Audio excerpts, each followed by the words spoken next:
noite, pessoal! Vamos esperar um pouquinho para as pessoas começarem a entrar aqui na nossa live de hoje. Um assunto muito interessante para quem gosta de prótese sobre implantes.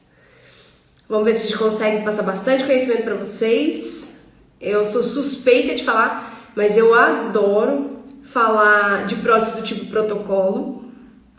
Até porque, né, gente, para vocês, não sei se todo mundo, né, acompanhou nosso webinário lá em abril, e eu comentei lá sobre o aumento da quantidade de implantes que são colocados anualmente e, consequentemente, do tanto de próteses que tem para serem feitas também anualmente. E, além disso, né, gente, o retrabalho. Hoje em dia nós trabalhamos muito com retratamentos, então a proporção de retratamentos ela acontece de igual para a quantidade de instalação de implantes e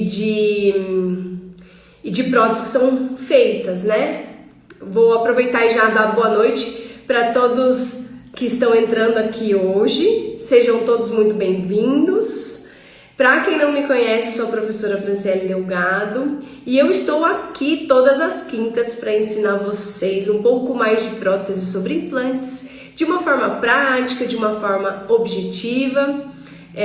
Então eu espero conseguir aí passar bastante conhecimento para vocês. Doutor João, obrigada, você também é fera. Bom, pessoal, então vamos lá, vamos começar o assunto de hoje?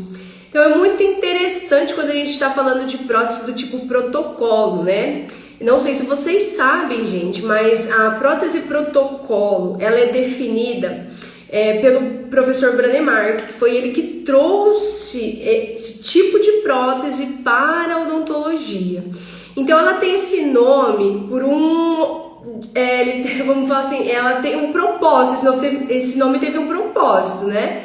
Ela chama protocolo porque você tem que seguir os rigorosos passos de confecção, seguir um protocolo de confecção para você chegar ao final com sucesso.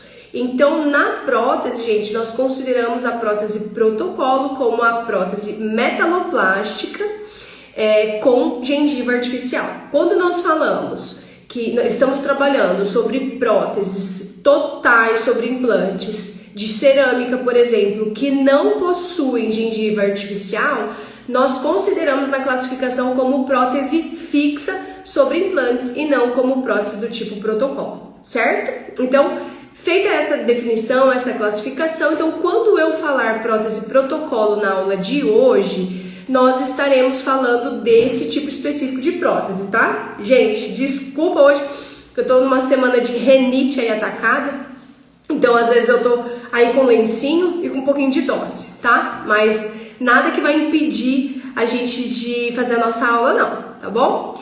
Então vamos lá, pessoal. Então, prótese protocolo metaloplástica com gengiva, certo? E dentes de estoque em resina.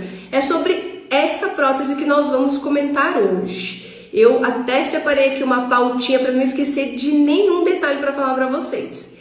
Então, baseado no tema, principais causas de fratura, afrouxamento de parafusos nesse tipo de prótese, gente, essa é realmente uma das falhas que mais acontecem quando nós temos intercorrências com esse tipo de prótese, seja num prazo curto ou seja num prazo um pouco maior, tá? O que a gente tem que lembrar? Que qualquer tipo de prótese sobre implante, ela precisa respeitar dois princípios básicos, que se chama adaptação e passividade.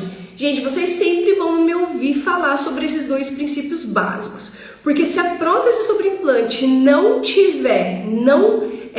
respeitar esses dois princípios, nós vamos ter problemas, seja no unitário ou seja na prótese múltipla, como são as próteses do tipo protocolo, que são próteses múltiplas parafusadas sobre os implantes. Então, gente, como que nós vamos conseguir chegar a uma adaptação, a uma passividade dessa peça? Gente, nós precisamos fazer, obviamente, todo o planejamento. Hoje a aula não é de planejamento, mas não tem como a gente falar de alguns tipos de falhas sem abordar o planejamento. Então começa lá no planejamento.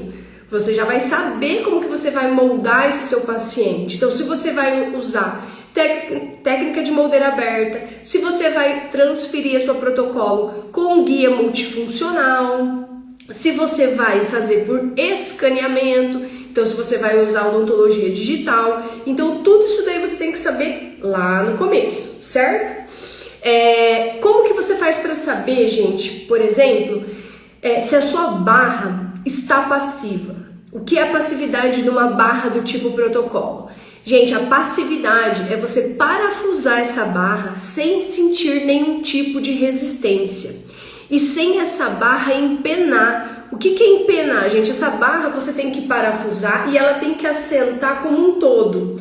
Ela não pode assentar de um lado e do outro lado ela levantar, ela erguer. Isso é empenar. Se isso estiver acontecendo na sua prótese protocolo, a sua barra não está passiva. E eu sempre dou uma dica para os meus alunos, gente, testa essa barra no modelo antes de levar para a boca. Então chegou do laboratório, corre lá e prova ela no modelo. Se você perceber que no modelo ela já está empenando, é porque realmente você já não tem passividade nessa barra, tá? Se essa barra não estiver adaptada no seu modelo, ela não vai estar adaptada na sua boca, na boca do seu paciente, né, gente? Obviamente. Então, essa checagem a gente precisa fazer antes. Como que você checa? Existe uma técnica chamada prova do parafuso único, super fácil de fazer e é super prático, rapidinho. Você pega o seu modelo de gesso com a barra da protocolo do seu paciente e coloca, gente, apenas um parafuso e você determina em qual que você vai parafusar, em qual abertura você vai parafusar. Vamos supor que você tenha lá uma protocolo com 4 implantes. Então você vai determinar o mais distal. Então você vai parafusar apenas uma região e você vai avaliar o restante da sua barra. Se essa barra começar a levantar, desadaptar nos outros implantes, a sua barra não está passiva. Vamos supor que nesse primeiro orifício a sua barra não levantou. Quer dizer que a sua barra está passiva naquele aparafusamento. O que você vai fazer para você checar o restante da sua barra? Você não vai sair parafusando todos com parafusos diferentes. Você vai pegar apenas esse parafuso que estava no primeiro orifício e aí você vai para o orifício seguinte e você vai avaliar essa barra novamente. Se essa barra levantar em algum outro ponto, essa barra não está passiva. E assim você vai fazer sucessivamente nos outros orifícios, reavaliando sempre essa barra. Dependendo, gente, de onde essa barra empenar, onde essa barra levantar, é onde você vai precisar pedir para o seu laboratório fazer o ponto de solda. Claro, né, gente? Hoje em dia eu já trabalho com laboratórios que estão acostumados, mas isso deveria ser um processo feito no laboratório também. Eles precisam checar essa barra, checar a adaptação e passividade e mandar normalmente para o dentista essa barra já soldada. Isso, gente, é o ideal. Pode acontecer dele checar, dele soldar e mandar uma barra perfeita para você. Não é? Isso você checando ela no modelo. Só que daí, às vezes, na hora que você vai para a boca do seu paciente, ela está desadaptada ou ela está sem passividade na hora que você provou na boca do seu paciente. E aí, gente, se você der continuidade e finalizar esse protocolo com falta de passividade, vai fraturar o parafuso do seu paciente, vai afrouxar. Às vezes começa só afrouxando e mais para frente ocorre uma fratura de parafusos e essa protocolo começa a soltar e a quebrar em cima dos seus intermediários ou dentro dos seus implantes. Então a falta de passividade é uma das principais causas, gente, de soltura e afrouxamento de parafuso nesse tipo de prótese. Outro fator que leva a esse mesmo problema, é a falta de adaptação. Às vezes você inseriu a sua prótese, você achou que ela estava passiva e adaptada e finalizou a instalação da sua protocolo sem fazer um raio-x periapical da adaptação dessa barra nos implantes. E não percebeu, você não viu que essa barra não estava adaptada. ou não percebeu também que obrigatoriamente, se ela não está adaptada, é muito difícil, gente, dessa barra estar passiva, tá? Só que você não percebeu e você deu continuidade e instalou essa peça sem estar adaptada. Isso também vai causar o afrouxamento e a soltura desses parafusos. Vai soltar às vezes o seu intermediário ou vai quebrar o seu parafuso lá na boca do seu paciente, tá? Então, ó, adaptação, então falta de adaptação, falta de passividade. Os dois primeiros itens que podem levar a afrouxar e soltar sua prótese, quebrar o parafuso desse tipo de prótese, tá? Um outro item que eu coloquei aqui pra gente não esquecer de falar, gente, tem que fazer o raio-x de adaptação dessa barra no dia. Eu faço de duas formas. Eu faço na prova da barra e eu faço no dia da instalação. Por que eu faço o raio-x de adaptação duas vezes? Porque, gente, às vezes, depois da acrilização, o laboratório capricha tanto no vedamento daquela cera que vai se tornar resina depois de acrilizado no modelo de gesso, que às vezes na gengiva isso causa um excesso de material. E às vezes ela não desce. E aí você achou que ela estava adaptada e por causa de algum detalhe, de algum ajuste na resina que você precisava fazer, ela não desceu. Mesmo que a sua barra estava perfeita no dia da prova, que ainda estava em cera a sua montagem de dentes. Então é necessário você fazer para se certificar que no dia que você instalou, ela estava devidamente adaptada, tá? Então sempre façam esse raio-x de adaptação nessas duas fases e também chequem essa passividade, tanto no dia da prova quanto no dia da instalação. Sabe uma outra coisa que às vezes acontece, gente? Na prática, na hora de você instalar seu protocolo, os orifícios em que a gente parafusa, né? O orifício que a gente vai parafusar na boca do nosso paciente vem com um pouco de resina a mais. E a chave que os laboratórios costumam utilizar, gente, eu descobri isso depois de alguns anos, quando eu trabalhei numa clínica, que o laboratório ficava dentro da clínica. E aí chegava os protocolos pra gente, ou às vezes até prótese unitária, múltipla, e a nossa chave não descia, o nosso parafuso não descia. E aí o que eu percebi quando eu fui lá conversar com eles? Eu percebi que a chave que eles utilizavam para eles encerarem, para eles testarem no modelo, era uma chave muito mais longa e um pouco mais estreita do que a nossa chave do nosso kit. E aí o que acontecia? A chave deles descia, o parafuso deles descia, estava tudo ok, não tinha interferência de resina, mas quando chegava lá na clínica tinha. Então existem essas diferenças também, gente. Então chequem sempre antes de levar na boca do paciente de vocês se a chave de vocês está descendo sem nenhuma interferência de resina. Às vezes um pouco de resina que está ali na sua protocolo em excesso, no seu parafuso, faz com que a sua chave não entre de forma correta totalmente na hora que você parafusar. E você vai ter a falsa impressão de que você parafusou completamente e às vezes você não parafusou. E aí o seu parafuso pode vir a soltar ou a fraturar porque ele não ficou devidamente parafusado. Não foi parafusado de forma correta. Então sempre checa. Sempre que vocês estiverem parafusando o protocolo, a sua chave não pode também estar sofrendo resistência. Ela não pode estar dura, batendo em nenhuma região ali da resina desse orifício, certo? Então, pega essa dica aí.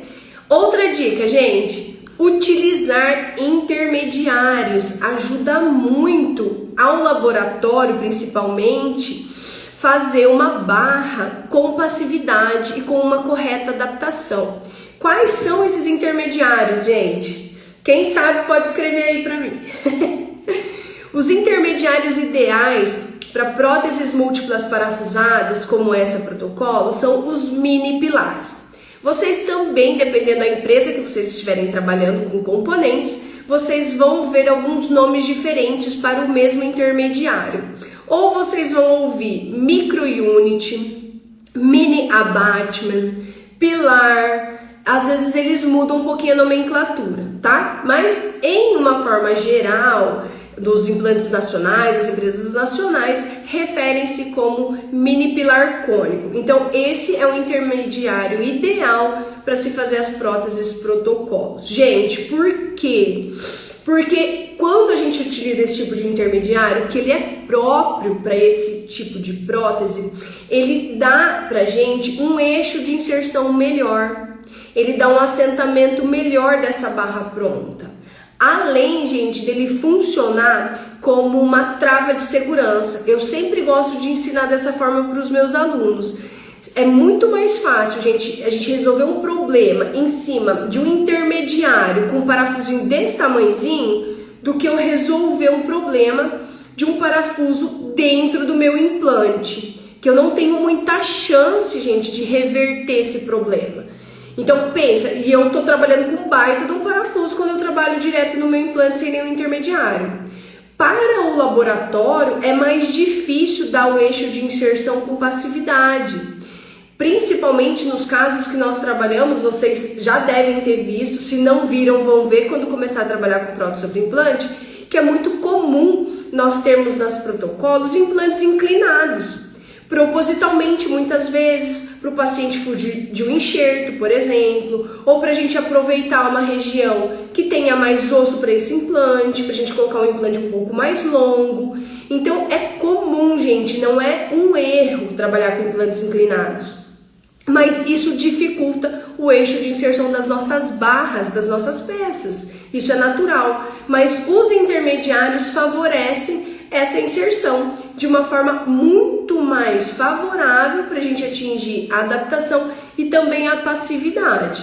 Tá? Então, sempre que possível, utilizem os intermediários. Outra vantagem da gente usar o intermediário, gente, é a questão da angulação. Por exemplo, é muito difícil para o laboratório, não sei se vocês já pegaram, mas já aconteceu comigo várias vezes de ter muitos implantes inclinados, cada um para uma posição, e a barra, gente, o laboratório não conseguia fazer a barra encaixar. Encaixava no modelo e na boca não encaixava de jeito nenhum. E aí o que acontece? Essa é a vantagem da gente usar os intermediários angulados. Eles servem para corrigir ou para melhorar a angulação de saída desses implantes, para que o laboratório, nós conseguimos também a passividade, a adaptação, ter eixo de inserção, gente, isso que é importante. Numa prótese múltipla, nós precisamos de eixo de inserção. Então, os intermediários nos favorecem a isso. Quando nós estamos trabalhando direto no implante, isso é muito mais difícil, tanto para nós, difícil para moldar, difícil para provar, difícil de instalar e difícil de conseguir uma adaptação e uma passividade correta. Então, quando eu não utilizo intermediários, é muito mais fácil de acontecer de eu ter algum problema futuro com esse tipo de prótese, tá? Outra coisa, gente, os mini pilares, os intermediários, eles favorecem a saúde gengival. Então não é só para eu ser mais fácil de eu trocar uma peça, se quebrar, de eu remover um parafuso. É saúde periimplantar de longo prazo. Então fica mais fácil de fazer uma peça com acesso à higiene pelo paciente. O paciente sente menos sensibilidade na gengiva na hora de fazer a higiene. Então tudo isso daí é mais fácil. Quando nós vamos fazer uma manutenção, uma manutenção de protocolo anual, quando a gente remove uma peça, gente, é muito nítido isso. Quando nós removemos uma peça que ela está direto no implante, sem intermediário, o paciente sente dor às vezes já na hora que a gente remove. Fica aquela gengiva sangrante, aquela gengiva sempre meio inflamada ali. Então isso é ruim para o paciente. Então quando nós utilizamos os intermediários, a gente favorece a isso. Então a gente não fica rompendo aquele selamento biológico que acontece naturalmente pelos tecidos moles. Então utilizem os intermediários, gente, eles têm indicação e vocês estão vendo todas essas dicas que eu dei de pontos favoráveis para a utilização deles, então não deixem de utilizar, certo? Outro item que eu queria falar com vocês, gente, que podem levar a soltura, afrouxamento de parafusos. qualidade dos componentes. Bom, a qualidade, gente, ela se refere à marca, sim, tá? Porque se a gente utilizar, gente, componentes de marcas inferiores, vou falar aqui claramente para vocês que é a nomenclatura que a gente fala entre a gente. Nós sabemos que existem empresas que a gente considera de fundo de quintal que fazem componentes de uma qualidade inferior às empresas que fazem tem estudos sobre eles para desenvolver e tudo mais. Então, assim, utilizem componentes, enviem para o laboratório de vocês componentes de empresas sérias de qualidade, porque eles podem sim interferir na liberdade rotacional, na passividade, tudo isso lá durante a fundição, e realmente levar a fratura e afrouxamento de parafusos, tá? Isso realmente pode acontecer. Uma dica que eu dou em relação aos componentes, aos cilindros desses intermediários que vocês vão mandar para o laboratório. Gente, tentem sempre utilizar os cilindros que eles são, se você for fazer uma barra fundida, tá? Componentes com base de cobalto cromo, então eles são calcináveis, mas a base tem uma cinta de cobalto cromo. Por quê, gente? Isso daí já é sedimentado na parte científica, dos artigos científicos. É comprovado que esses componentes, eles são mais fiéis, tá? Claro que nós estamos trabalhando nos protocolos com componentes rotacionais, então é um pouco menos problemático do que se a gente estivesse trabalhando com componentes antirrotacionais de encaixe mesmo, né? De hexágono com hexágono e tudo mais. Mas, gente, é muito melhor. Então, eles não recebem deformação. Essa cinta de cobalto cromo não deforma. Então, ela se mantém muito mais fiel aos padrões, às dimensões originais, do que as totalmente calcináveis. Para quem não sabe, gente, os componentes totalmente calcináveis são aqueles que eles sofrem fundição por inteiro. Então, eles são aqueles totalmente de plástico. Então, esses que também nos mesmos artigos vocês vão encontrar falando que eles são os menos fiéis, porque eles podem sim sofrer uma deformação maior do que esses com cinta de cobalto cromo. Então, na minha opinião, eles são os melhores para que a gente trabalhe. Então, utilizem, tá? Utilizando componentes de qualidade, você vai diminuir a chance, a possibilidade de fratura e afrouxamento desses parafusos também, certo? Outro fator que influencia muito, gente, a experiência do seu laboratório. Trabalhe com próteses sobre implantes com laboratórios que já tenham uma certa experiência. Ou se não, se vocês quiserem fazer uma parceria com laboratórios que estão começando, saibam que de ambas as partes terão curvas de aprendizado. Então ele com certeza vai falhar e vocês vão ter um nível aí de repetição, enfim. Então saiba disso. Laboratórios com mais experiência, às vezes eles têm até mais conhecimento técnico desse tipo de prótese do que muito dentista que está começando a trabalhar aí com prótese sobre implante. Então, se você vai trabalhar com laboratório experiente, gente, você vai ter menor risco também de ter problemas, de ter falhas. Então, os laboratórios nos auxiliam muito, tá? Nesse sentido. Por que eu falo também sobre isso, gente? Porque os nossos cilindros, eles são feitos para que os nossos parafusos parem exatamente numa parte deles chamada stop.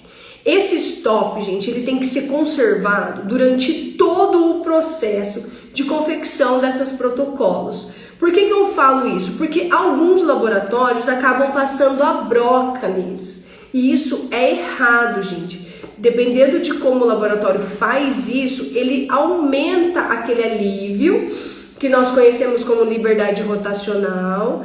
Esse alívio aumentado vai fazer com que a sua prótese tenha maior micromovimentação e automaticamente tenha uma tendência de afrouxar e de fraturar muito mais parafusos do que se você não tiver esse alívio. Quer saber uma coisa que já aconteceu comigo? Já aconteceu de eu instalar uma protocolo, eu era inexperiente naquela época, instalei a protocolo, quando chegou na revisão tinha afrouxado alguns parafusos, eu percebi que tinha perdido rosca, né, aperto. A hora que eu fui remover o protocolo para fazer a manutenção, o parafuso ficou lá em cima do intermediário. Passou direto no cilindro. Então eu tirei a prótese, a hora que eu olhei, falei, ué, mas cadê o parafuso? O parafuso estava lá na boca do paciente, parafusadinho em cima do intermediário. O que aconteceu aqui nesse caso, gente? Aconteceu que o laboratório usinou, ou seja, ele desgastou o stop do parafuso. Ou seja, o meu parafuso, estando ou não estando naquele implante, não estava fazendo função alguma, ajudando na retenção dessa prótese. Ou seja, os meus outros 3 implantes, era uma prótese com 4 implantes inferior, essa prótese estava sendo suportada apenas por 3 parafusos. E aí eu falo para vocês, nós precisamos testar, provar esses tops, se eles estão sem nenhum tipo de desgaste, antes também de levar na boca do paciente. Então são coisas, gente, que às vezes o laboratório menos experiente, às vezes vai fazer. Mas claro que vocês vão conferir, e aí é que tá o problema, né, gente? Se você verificou isso só depois da sua protocolo estar pronta, o que acontece? Você vai ter que repetir todo o processo, você vai perder essa sua prótese protocolo. Você vai ter que voltar lá na confecção da barra e trocar esse cilindro aí. Dependendo da região que esse cilindro tiver, se ele for o último mais distal, você vai ter que repetir a barra toda, tá?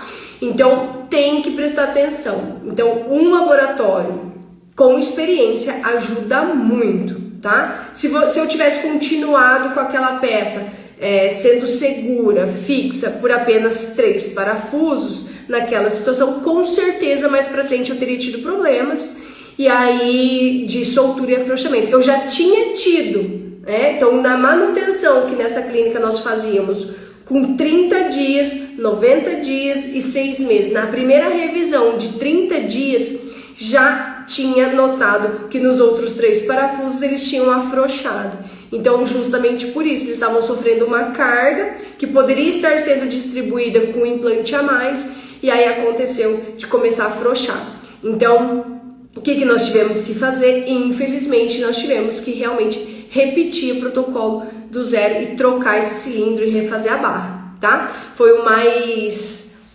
prudente aí da gente fazer, tá? Vamos lá, gente, o que mais que pode causar fratura e afrouxamento de parafuso? Tamanho de cantilever. Vocês sabem o que é cantilever quando nós estamos falando em prótese protocolo? Gente, cantilever é a parte da protocolo que fica suspensa, que ela não fica apoiada em nenhum implante. Então, o tamanho desse cantilever, ele influencia sim. Existe um cálculo, gente, que é feito para a gente saber o tamanho desse cantilever. Então, dependendo da proximidade dos seus implantes, da distribuição, se nós não tivermos um fechamento de polígono, que é a ideia da distribuição dos implantes em uma prótese protocolo, com certeza eu não vou ter uma distribuição correta ou não vou ter a melhor distribuição de forças que eu poderia ter. E aí esse tamanho de cantilever pode causar uma sobrecarga nos seus implantes se eles estiverem muito anteriorizados, e eu com um cantilever gigante, vai fazer uma sobrecarga nos seus implantes e eles vão soltar e afrouxar parafuso, e às vezes você vai ter checado todo o resto, vai estar tudo lindo, maravilhoso e perfeito, só que daí você não se atentou que o seu cantilever está muito longo. Qual é, gente, a média na literatura de tamanho de cantilever para protocolo inferior? Em média, tá, gente? Claro que vai depender da distribuição dos seus implantes. E eu vou dar uma aula ainda, fiquem ligados, quem quer, né, assistir, quem quer ver, de prótese e protocolo passo a passo, do começo até no fim. Foi um dos temas aí que pediram para eu abordar. Nessa aula eu vou mostrar como é que é o cálculo, tá? Mas em média, gente, um cantilever de protocolo inferior, ele pode ter de 1,5 cm a 2 centímetros, tá? Na protocolo superior, o ideal é que não tivesse nenhum cantilever, mas normalmente, no máximo, gente, 1 centímetro. 1 centímetro quer dizer o quê? No máximo, um molarzinho posterior lá de cantilever e nada mais. tá? Porque senão o cantilever ele quebra e sobrecarrega realmente os implantes mais anteriores. Então, cuidado com o tamanho do cantilever. E aqui também entra, gente, que eu comentei com vocês a experiência do laboratório, porque o laboratório pode alertar vocês. Tem muitos laboratórios que já falam assim, doutora, esse cantilever tá muito longo, a doutora quer que remova um dente? Então, o que nós fazemos, gente? E isso também é muito importante de vocês orientarem o paciente de vocês de protocolo. Normalmente é muito comum nós trabalharmos com arcos reduzidos, sem interferir de forma negativa na qualidade da mastigação e trituração dos alimentos. O que é o arco reduzido, gente? Primeiro que a gente normalmente trabalha até primeiro molar, e algumas vezes, dependendo do tamanho do cantilever, a gente precisa pedir para o laboratório remover um premolar de cada lado, para diminuir ainda mais esse arco e a gente respeitar o cantilever e nós termos um prognóstico favorável mais longo para o nosso tratamento, para o nosso paciente, tá? Então, atentem-se para tamanhos de cantilever. Outra coisa, cantilever, gente, é diferente de pôntico, tá? O que é o pôntico? Pôntico nada mais é do que a gente pode associar uma ponte mesmo, uma ponte que passa em cima de um rio. Normalmente nós temos 2 apoios e a ponte que passa sem nenhum apoio aqui no meio, não é isso? Na prótese é a mesma coisa. O nosso pôntico é essa distância que fica entre 2 pontos de apoio. Eu já vi alguns casos, gente, inclusive, de protocolos que tinham 2 implantes bem lá no fundo, 3 implantes bem lá no fundo e todo o resto do protocolo sem apoio. E aí, para piorar a situação, o paciente tinha dente só de canino a canino inferior ou de pré até pré. Então você imagina o tamanho da alavanca dessa mordida, sobrecarregando todos os implantes posteriores que estava causando nesse paciente. Então pode ou não pode mecanicamente afrouxar e fraturar parafuso, muito mais do que se eles estivessem bem distribuídos. Pode sim, gente, e acontece. E aí, nesses casos, nós precisamos realmente que essas próteses sejam feitas de forma mais reforçada do que naturalmente são feitas, para que a gente tenha uma menor sobrecarga e diminua a chance de quebra e fratura de parafusos, tá?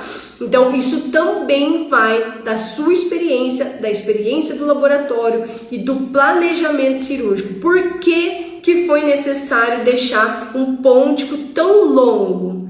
Será que não tinha nenhuma técnica de colocação de implante na região anterior?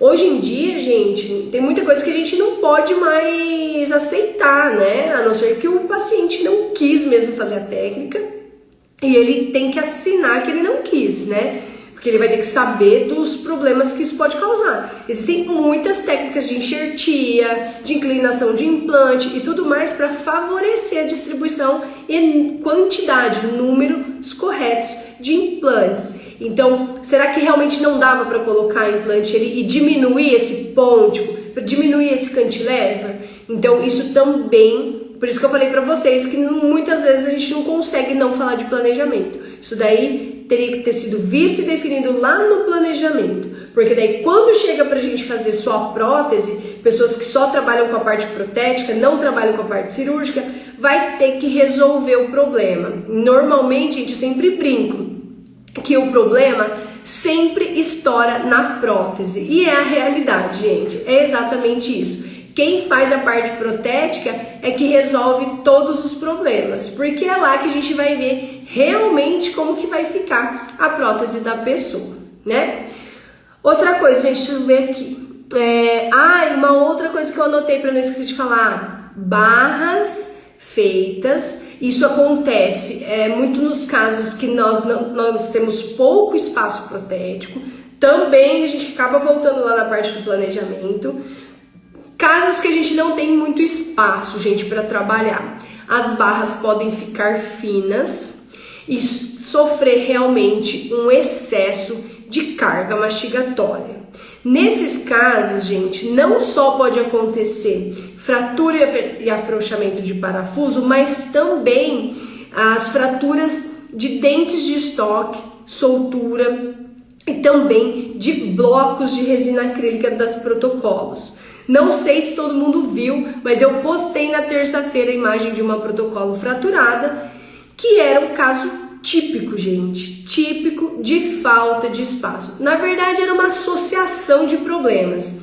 Falta de espaço e também de ligação química durante o processo de acrilização, falta de retenção tanto no dente de estoque quanto na base da protocolo. Então, tudo isso daí pode influenciar sim na parte de fratura. As fraturas de acrílico, blocos inteiros de acrílico, soltura de dente, vários dentes soltando durante um grande período, normalmente tem falha no planejamento e também muitas vezes associado à falha de execução do laboratório. Então tudo isso daí tem que ser investigado. O dente está soltando inteiro da minha protocolo ou o dente está fraturando? Então são coisas diferentes que podem estar relacionadas também a problemas diferentes. Então, ou pode estar relacionado a parte exclusivamente laboratorial, ou também a parte daí de planejamento, tudo mais que foi feito antes, certo?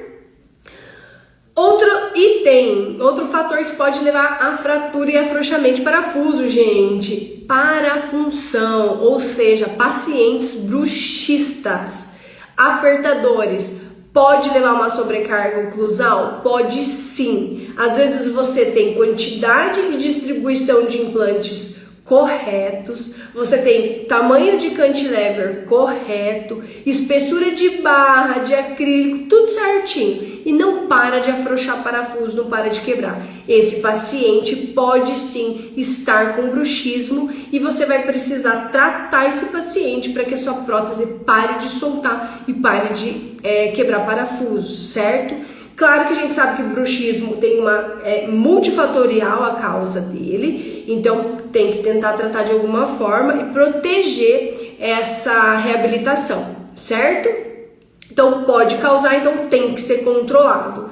Outra coisa, gente, eu falei do bruxismo nas próteses protocolos, tem alguns pacientes que quando nós devolvemos para eles um biprotocolo, ou seja, protocolo superior e inferior, às vezes esse paciente ele não era bruxista, mas ele passa a desenvolver um bruxismo temporário.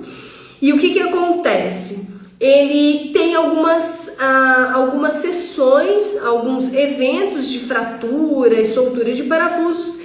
E com o passar do tempo isso estabiliza, isso para, porque aí às vezes ele consegue se livrar desse bruxismo que foi temporário, às vezes pelo simples fato de ter saído de um par de dentadura e estar utilizando duas próteses fixas. Às vezes o paciente desenvolve uma tensão temporária que depois, com o tempo que ele vai se acostumando com as duas próteses fixas, isso passa, isso melhora.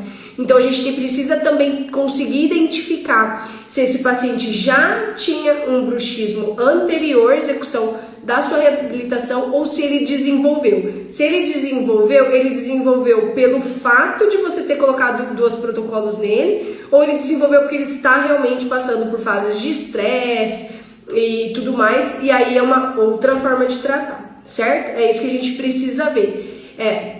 Fran, você põe placa em todo mundo? Gente, não coloco placa em todo mundo. Eu tento sempre tentar não colocar a placa, entender o que está acontecendo com o meu paciente, se ele tem uma indicação de placa. Hoje em dia tem as fisioterapias, então eu gosto de associar sempre os meus tratamentos com fisioterapeutas. Não é fácil, o paciente normalmente não vai para psicólogo, mas o meu sonho é que eles fizessem realmente um tratamento multidisciplinar para a gente tentar chegar o mais próximo de uma resolução e não tornar os nossos pacientes placa dependentes. Então essa não é a minha filosofia, tá?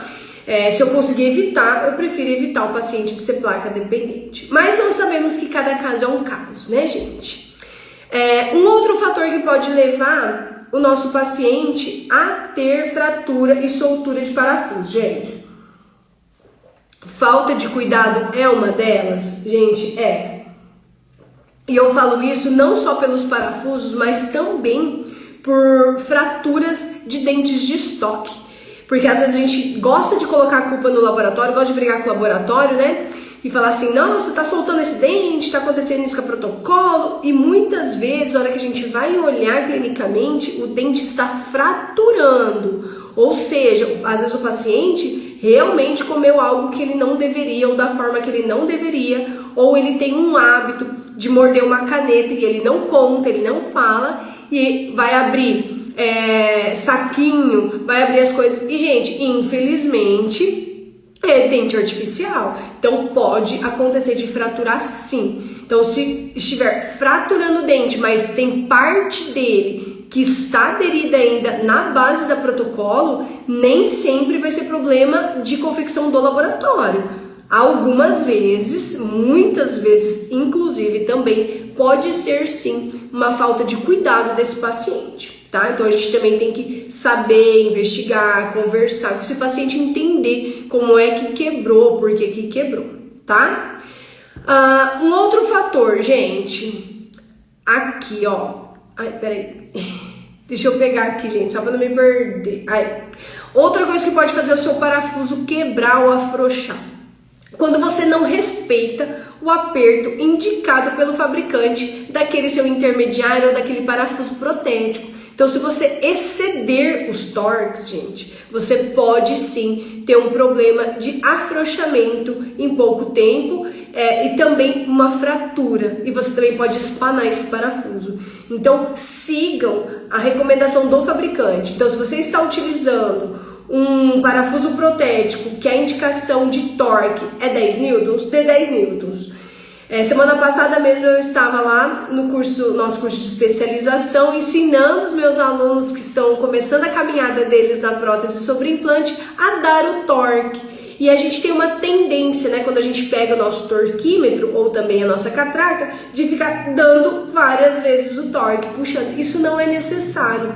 Tá? Então você deu o torque uma vez, o ideal é esperar 5 minutos e dar o torque novamente e só. Tá? Um dia eu explico melhor sobre isso. Então, o que acontece? A gente tem esse hábito, a gente não precisa ficar excedendo o torque não, porque é ruim para a parte mecânica dos nossos componentes, dos nossos parafusos. Então, não é necessário, não façam isso. Respeitem. O torque, ele é uma propriedade que ela é estudada para que a empresa saiba quanto de torque aquele parafuso aguenta. Então, se foi feito um estudo e ele aguenta 10 newtons, é o máximo que você pode dar. Não tem por que você dar mais, tá bom? Então, respeita e que dá tudo certo. Outro fator, gente, tô acabando já, tá? Que pode levar a fratura e afrouxamento do parafuso. Falta de manutenções anuais. Isso mesmo, gente. Nós temos que entender e saber explicar para os nossos pacientes o seguinte: as próteses sobre implantes, elas são dispositivos mecânicos que estão instalados num ser biológico. Então, são coisas diferentes. Nós precisamos de manutenções nas partes mecânicas, assim como a gente precisa fazer manutenção no nosso carro. E eu sempre gosto de usar essas comparações para o paciente entender. Principalmente homem, por exemplo. A gente não precisa ir lá e apertar a junta do cabeçote lá do nosso carro, sei lá, a cada quanto tempo. É a mesma coisa, gente. Então, anualmente é necessário fazer a manutenção, checar o torque, checar se não está afrouxando, tanto os parafusos protéticos quanto os nossos intermediários. Higiene, obviamente, é uma das primeiras coisas que a gente vai ver, mas a gente tem que estar atento a essa parte mecânica. Poxa, em um ano afrouxou quanto esse meu parafuso? Uma dica para vocês que eu faço quando eu vou fazer as manutenções. Antes de ir com a catraca, com o seu torquímetro, teste manualmente. Vai orifício por orifício, parafuso por parafuso, lá com a sua chave digital. Sinta quanto de torque esse parafuso perdeu. Ele perdeu 1/4 de rosca de aperto? Ele perdeu meia rosca, meia volta, né, gente? Tô dizendo de volta. 1/4 de volta, meia volta. Nossa, perdeu uma volta inteira. Por que isso está acontecendo? E eu sempre gosto de substituir esses parafusos quando eu percebo que eles estão ficando já um pouco mais velhinhos. O ideal, gente, é que isso já esteja incluído na manutenção do seu paciente e que você substitua automaticamente, anualmente, esses parafusos, certo? Principalmente quando nós estamos falando de próteses protocolo. Então, substitua anualmente. Isso daí vai estar inserido no valor geral e não vai ser prejuízo nem para você e muito menos para o seu paciente. Ele vai manter aquele aperto, aquela qualidade durante muito tempo dessa peça, tá? E não vai correr o risco, às vezes, de você remover durante uma manutenção alguma coisa e você espanar esse parafuso, o que já estava começando a ficar velho. Porque depois que você espana, a gente causa um outro problema, que daí é resolver isso daí, certo? E isso é um assunto para uma outra aula aí, tá bom? Então, troquem os parafusos sempre que possível, certo? Vamos ver aqui, gente, outro item... Não, vou fazer um resumo final agora aqui para vocês, ó. Então, tudo que nós vimos que pode causar soltura e afrouxamento de parafuso. Começando, vamos lá. Falta de passividade e adaptação. Eu fiz um roteiro, gente, porque são tantos detalhes que eu queria ensinar pra vocês que eu sou dessas. Eu gosto de passar o conteúdo, eu não gosto de passar nada batido. Então, por isso que eu tô seguindo aqui, tá?